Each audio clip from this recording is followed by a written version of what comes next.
যারা মানুষ করার কারিগর, কেন আজ তারা রাজপথে রক্তাক্ত? ঢাকার জাতীয় প্রেস ক্লাবের সামনে এমনই এক হৃদয়বেদারক দৃশ্যের সাক্ষী হলো বাংলাদেশ।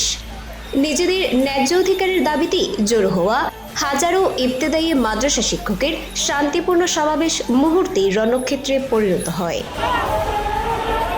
বছরের পর বছর ধরে চাকরি জাতীয়করণ, স্থায়ীকরণ এবং নিয়মিত বেতনের দাবিতে আন্দোলন করে আসছেন এই শিক্ষকরা।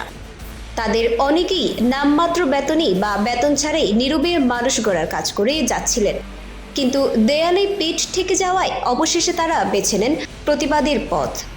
সেদিন প্রেস ক্লাবের সামনে হাজারো শিক্ষক তাদের বঞ্চনার কথা সরকারকে জানাতে সমবেত হয়েছিলেন, কিন্তু তাদের সেই বার্তা পৌঁছানোর আগেই পরিস্থিতি উত্তপ্ত হয়ে ওঠে।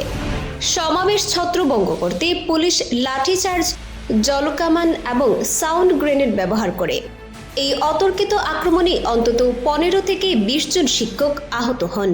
রাজপথ ভিজে ওঠে তাদের রক্তে। এই ঘটনার পর থেকেই দেশজুড়ে তীব্র প্রতিক্রিয়া সৃষ্টি হয়েছে।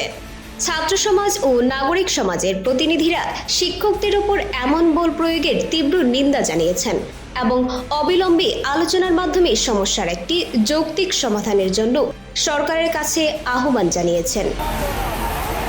তবে আহত হলেও দমে যাননি শিক্ষকরা। তারা সাফ জানিয়ে দিয়েছেন, দাবি আদায় না হওয়া পর্যন্ত রাজপথ ছাড়বেন না। ভবিষ্যতে আরও কঠোর কর্মসূচি ঘোষণার হুঁশিয়ারিও দিয়েছেন তারা।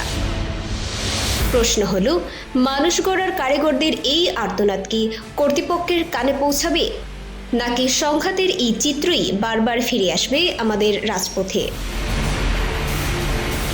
এই ধরনের গুরুত্বপূর্ণ আপডেট পেতে আমাদের সঙ্গে থাকুন।